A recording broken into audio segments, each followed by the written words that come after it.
మిత్రులారా, సత్తెనపల్లి నుండి బయలుదేరి అమరావతి రోడ్డులో మన ప్రయాణం కొనసాగిద్దాం.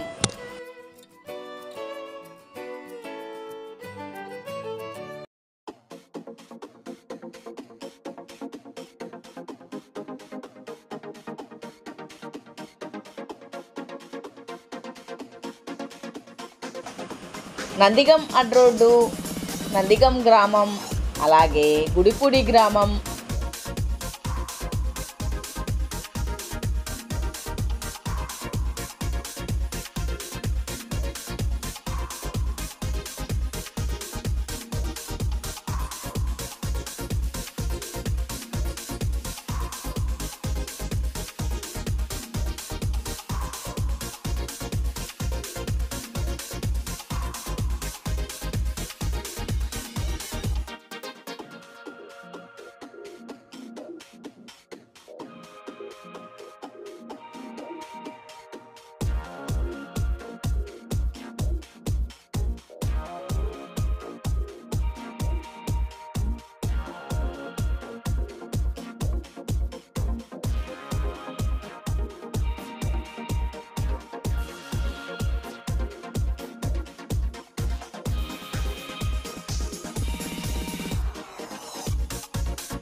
పెదమక్కెన మీదుగా పెదకూరపాడు చేరుకొని పెదకూరపాడు సెంటర్లో నుండి కుడివైపునకు తిరిగితే పాటిబండ్ల వెళ్ళే దారి కనిపిస్తుంది. ఆ మార్గం గుండా మనం పాటిబండ్ల చేరుకుందాం. అయితే అనుకోకుండా కురిసిన అకాల వర్షాల వల్ల ప్రయాణం మార్గాన్ని మీకు చూపించే ప్రయత్నంలో విపరీతంగా వర్షపు నీరు రోడ్డు మీద బ్రిడ్జీల మీద ప్రవహించి పాటిబండ్ల పోవుటకు మార్గం లేక తిరిగి మరల పెదకూరపాడు చేరుకుని లింగంగుంట్ల, పొడపాడు, ముసాపురం మీదుగా పాటిబండ్ల చేరుకుని ప్రయాణ మార్గాన్ని మీకు చూపించే ప్రయత్నం చేసింది సాల్మాన్ జర్నీ యూట్యూబ్ ఛానల్. మిత్రులారా, మా ఈ ప్రయత్నాన్ని ఆశీర్వదిస్తారని కోరుకుంటున్నాను.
సొలోమన్ జర్నీ యూట్యూబ్ ప్రేక్షకులకు నమస్కారములు. మిత్రులారా, ఈసారి మన ప్రయాణంలో భాగంగా ఆంధ్రప్రదేశ్ రాష్ట్రం పల్నాడు జిల్లా పెదకూరపాడు మండలం పాటిబండ్ల గ్రామంలోని ముగ్గురు రాజుల దేవాలయంను సందర్శిద్దాం. 2025 నాటికి 100 వసంతాలు పూర్తి చేసుకొని గొప్ప చరిత్ర కలిగిన గొప్ప దేవాలయాన్ని మనం ఇప్పుడు సందర్శిస్తున్నాం.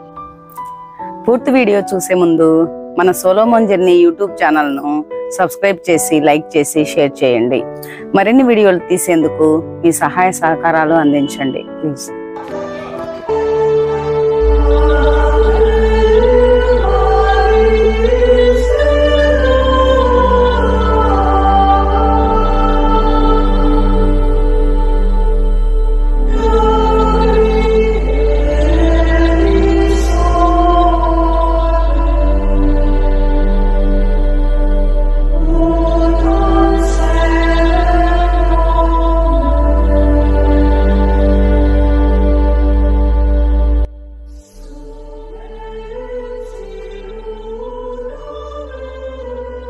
పాటిబండ్ల ముగ్గురు రాజుల దేవాలయ సంక్షిప్త చరిత్ర. తూర్పు దిక్కున ముగ్గురు జ్ఞానులు చూసిన నక్షత్రం వారికి మార్గదర్శి అయ్యను, వారిని దీవించెను. మత్తయి సువార్త 2వ అధ్యాయము 9-10 వచనములు.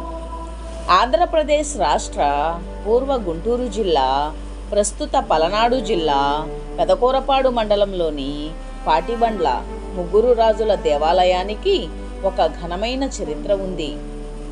సుమారుగా 1000 సంవత్సరాల పూర్వమే పాటిబండ్ల గ్రామం నిర్మితమైనట్లు చారిత్రక ఆధారాలు ఉన్నాయి.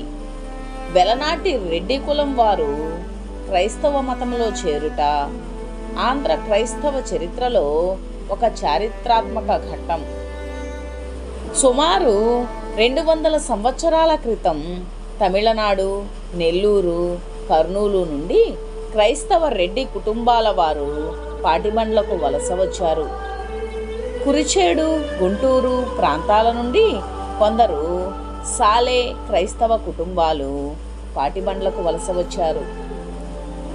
కనిగిరి, కడప నుండి తొగటి క్రైస్తవ కుటుంబాలు పాటిబండ్లకు వలస వచ్చారు. వీరి రాకతో పాటిబండ్లలో రోమన్ క్రైస్తవ చరిత్ర ప్రారంభమైంది. 1830 నాటికి ఇక్కడ రోమన్ క్రైస్తవ మతం బాగా ప్రాచుర్యాన్ని పొందింది. వీరితో పాటు కమ్మ, తెలగ, నాయుడు, చాకలి, మంగలి, దళితులు, వైశ్యులు, పద్మశాలీలు క్రైస్తవ మతం స్వీకరించిరి. తొలి రోజులలో 1876 వరకు పాటిబండ్ల ఫిరంగిపురం విచారణలో ఉండేది. ఫిరంగిపురం విచారణ మద్రాసు అగ్రపీఠంలో ఉండేది. 1876 అక్టోబర్ 1వ తేదీన పాటిబండ్ల ప్రత్యేక గురు మండలంగా ఏర్పడింది. 1882లో గురు నిలయం నిర్మించబడింది. సంపూర్ణ ప్రతిపత్తి గల గురుమండలంగా రూపుదిద్దుకుంది. పాటిబండ్ల గురుమండలానికి మొదటి గురువు గురుశ్రీ కెనడి ఎంహెచ్ఎం గారు. 1921లో అప్పటి విచారణకర్తలు గురు శ్రీ జాన్ గైస్మన్ గారు ముగ్గురు రాజుల దేవాలయమునకు శంకుస్థాపన చేశారు. దీని నిర్మాణానికి 4 సంవత్సరాల సమయం పట్టింది. 1925 ఆగస్టు 15న మరియమాత మోక్షారోహణ దినోత్సవం రోజున అప్పటి మద్రాసు అగ్రపీఠాధిపతులు మహాఘనత వహించిన శ్రీ శ్రీ శ్రీ జాన్ ఆలెన్ గారి పవిత్ర హస్తములచే ప్రతిష్ఠించబడి గ్రామ ప్రజలకు అంకితం చేయబడినది. 1928లో 12 అడుగుల ఎత్తైన అందమైన సుందరమైన గోపురం నిర్మాణం.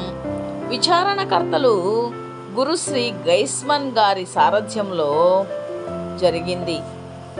1928వ సంవత్సరంలో నెల్లూరు పీఠం ఏర్పడిన తరువాత పాటిబండ్ల గురుమండలం నెల్లూరు పీఠం పరిధిలోనికి వచ్చింది. 1940వ సంవత్సరం నుండి గుంటూరు పీఠంలో స్థానిక గురువుల పాలనకు అప్పగించబడింది. 1944 టు 1952 మధ్యకాలములో దేవమాత గృహ నిర్మించబడినది. దేవాలయం చుట్టూ ప్రహరీ గోడ నిర్మించబడినది. సమాధుల స్థలం చుట్టూ ప్రహరీ గోడ నిర్మించబడినది. 1950వ సంవత్సరంలో అప్పటి విచారణకర్తలు గురు శ్రీ గ్రంథి తానయ్య గారి ఆధ్వర్యంలో రజిత జూబ్లీ వేడుకలు ఘనంగా నిర్వహించబడినవి. 1966 నుండి 1968 విచారణకర్తలు గురుశ్రీ ఫన్నీ ఖాట్గా గారి కాలంలో దేవాలయ మరమ్మతులలో భాగంగా పెంకుతో కూడిన పైకప్పును తొలగించి గుడిలోని స్తంభాలను తొలగించి సిమెంటు రేకులతో పైకప్పు నిర్మాణం జరిగింది. గర్భగుడిలోని కల్వరి శిఖరముపై యేసు ప్రభువును వేలాడదీసిన పెద్ద శిలువను నిర్మింపచేసిరి. 1975లో అప్పటి విచారణకర్తలు గురుశ్రీ దుగ్గింపూడి కిరీటిరెడ్డి గారి ఆధ్వర్యంలో స్వర్ణ జూబ్లీ వేడుకలు ఘనంగా నిర్వహించబడినాయి. 1986 నుండి 1992 మధ్యకాలములో అప్పటి విచారణ గురువులు గురుశ్రీ కొమ్మారెడ్డి గారు విద్యను ప్రోత్సహించే నిమిత్తం హాస్టల్ భవన నిర్మాణము, ఆర్సిఎం హై స్కూల్ భవన నిర్మాణము జరిగింది. 2000వ సంవత్సరంలో దేవాలయం పునర్నిర్మాణం జరిగింది. పాత రేకులు నిర్మూలించి వాటి స్థానంలో స్లాబుతో దేవాలయాన్ని సుందరంగా తీర్చిదిద్దారు. 2001 మే 21న దేవాలయ ప్లాటినం జూబ్లీ వేడుకలు అప్పటి గుంటూరు పీఠాధిపతులు పాటిబండ్ల ముద్దుబిడ్డ మహాఘనత వహించిన డాక్టర్ గాలిబాలి గారు సూచనలు సలహాలతో అప్పటి విచారణకర్తలు గురుశ్రీ అల్లం పాపయ్య గారి నిర్వహణ సారథ్యంలో గుడి పెద్దల సహాయ సహకారాలతో అంగరంగ వైభవంగా జరిగాయి. 2010 నుండి 2011వ సంవత్సరంలో అప్పటి విచారణకర్తలు గురుశ్రీ చిన్నాబత్తిని హృదయ్ కుమారు గారి పర్యవేక్షణలో ప్రస్తుత గుంటూరు పీఠాధిపతులు మహాఘనత వహించిన శ్రీ శ్రీ శ్రీ డాక్టర్ చిన్నాబత్తిని భాగ్యయ్య గారి పీఠాధిపతుల ఆధ్వర్యంలో గుడి పెద్దల సహాయ సహకారాలతో దేవాలయ శతవార్షిక వేడుకలు ఘనంగా నిర్వహించబడుతున్నాయి.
ఇప్పటి వరకు మొదటి భాగాన్ని వీక్షించాము.